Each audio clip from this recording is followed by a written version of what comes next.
जय सिया राम, जय श्री बालाजी महाराज भक्तों। मेरे YouTube चैनल राम के प्यारे में आपका हार्दिक स्वागत है। मैं बालाजी का छोटा सेवक। मेरे इस चैनल को श्री राम जी चला रहे हैं, श्री बालाजी महाराज चलाए हैं, उन्हीं का चैनल है और वहीं चला रहे हैं। देखिए, आज मैं आपको हनुमान चालीसा के पढ़ने से आपको पूर्ण फल क्यों नहीं मिलता है, इसके बारे में बताऊँगा।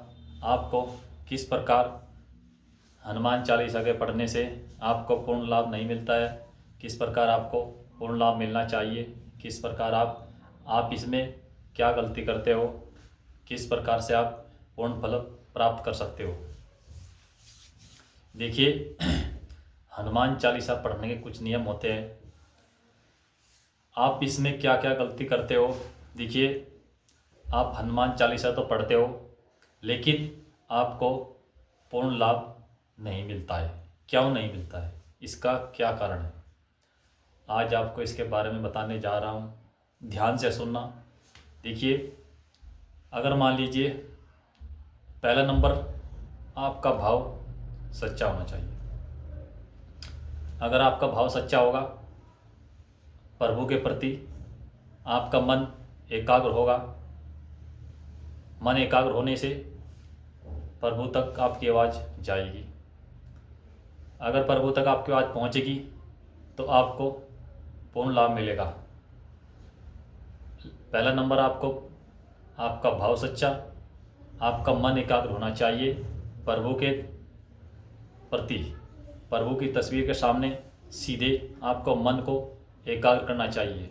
क्या होता है, जब आप हनुमान चालीसा पढ़ने बैठते हो लेकिन आपका मन इधर उधर भागता है, उससे क्या होता है, आपका मन भटक जाता है। जब आपका मन ही नहीं प्रभु के प्रति होगा, प्रभु की शरण में नहीं आएगा, मन आपका प्रभु के चरणों में नहीं लगेगा, तो आपको पूर्ण फल की प्राप्ति कैसे होगी।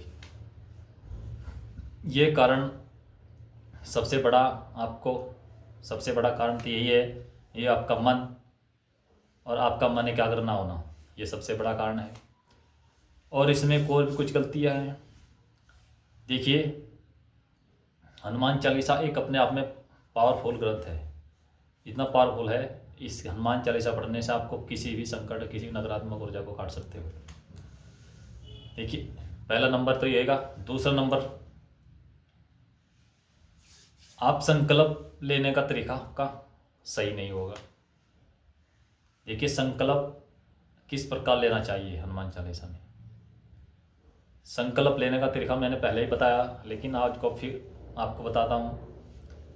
सबसे पहले आप अपने हाथ में जल, थोड़े चावल और 10 रुपये लेकर प्रभु से विनती करनी है कि मैं इतनी हनुमान चालीसा का आज से पाठ करने जा रहा हूँ। श्री हनुमान जी महाराज कृपा कर मेरे इस पाठ को, मेरे इस हनुमान चालीसा के संकल्प को पूरा करवाना, आपकी इतनी कृपा होगी। इस प्रकार आप भगवान से संकल्प करके प्रभु से, अगर आप संकल्प नहीं लोगे तो आपको उसका पूर्ण फल नहीं मिलेगा। संकल्प लेने से आपको पूर्ण फल की प्राप्ति होती है, क्योंकि कोई भी काम संकल्प के बिना नहीं होता। संकल्प जरूरी है। इसलिए दूसरा नंबर, संकल्प पूर्ण तरीके से नहीं लेना, ये आपको बता दिया। इस तरह आपको संकल्प लेना।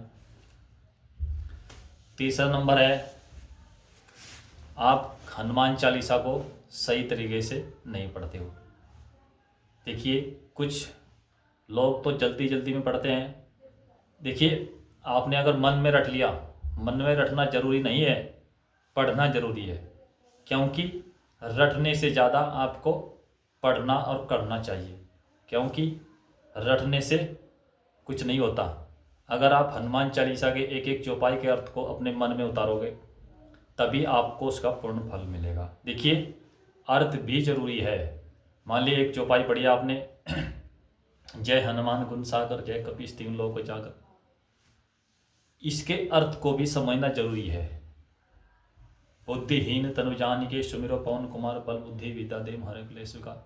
देखिए, बुद्धिहीन तनु जानिके सुमिरो पवन कुमार, बल बुद्धि विद्या।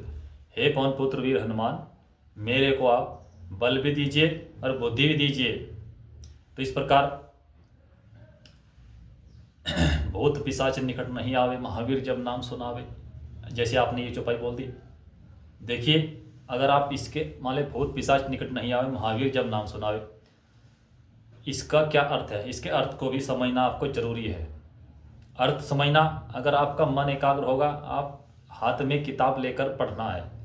पहला नंबर तो हाथ में किताब लेकर आपको जरूर पढ़ना चाहिए। अगर आप हाथ में किताब लेकर पढ़ोगे, रटना नहीं, पढ़ना है, मन में उतारना है। प्रभु के चरित्र को किस प्रकार तुलसीदास जी ने श्री हनुमान चालीसा का वर्णन किया है, किस किस प्रकार इसमें प्रभु के चरित्र को लिखा है। देखिए, ना से रोग हरे सब पीरा जपत निरंतर हनुमत पीरा, उसमें लिखा है कि जो निरंतर हनुमान चालीसा के पाठ को करता है उसकी किसी प्रकार का रोग ठीक हो सकता है। इस प्रकार जब आप इन चौपाइयों के और देवता चितना धरी हनुमत से ही सर्व सुख रही। देखिए, इस चौपाई का अर्थ है कि किसी और देवता को अपने मन में धारण करने की जरूरत नहीं है। अगर आप श्री हनुमान जी की शरण में हो और पूर्ण तरीके से प्रभु को समर्पित हो, इस प्रकार जब आप हनुमान चालीसा को पढ़ोगे, संकल्प लेकर और प्रभु को मन में धारण करके कि हे प्रभु, हे बालाजी महाराज, हमारी जो भी समस्या है आपकी मन में धारण करके एकाग्र होकर किताब हाथ में लेकर आपको पढ़नी पड़ेगी, तब आपको इसकी पूर्ण फल की प्राप्ति होगी। जब सही तरीके से, सही ढंग से, सही नियम से पढ़ोगे तभी तो पूर्ण फल की प्राप्ति होगी, अन्यथा ऐसे कैसे हो जाएगी। देखिए, मन को एकाग्र कर कर, मन तन मन धन तीनों चीज़ों को एकाग्र कर प्रभु के मन चरणों में लगाना है। इस प्रकार से आपको पूर्ण फल की प्राप्ति होगी। आज हमने आपको पूर्ण फल प्राप्त, हनुमान चालीसा में आपको पूर्ण फल प्राप्त ना होने का कारण बताया। तो भक्तों, अगर आपको वीडियो अच्छी लगी तो हमारी वीडियो को शेयर करना ज़्यादा से ज़्यादा लोगों पर, और लाइक करना, और हमारे नए हो तो हमारे चैनल को सब्सक्राइब करो। तो भक्तों, आपकी सभी समस्याओं का समाधान हो। जय श्री राम, जय श्री बालाजी।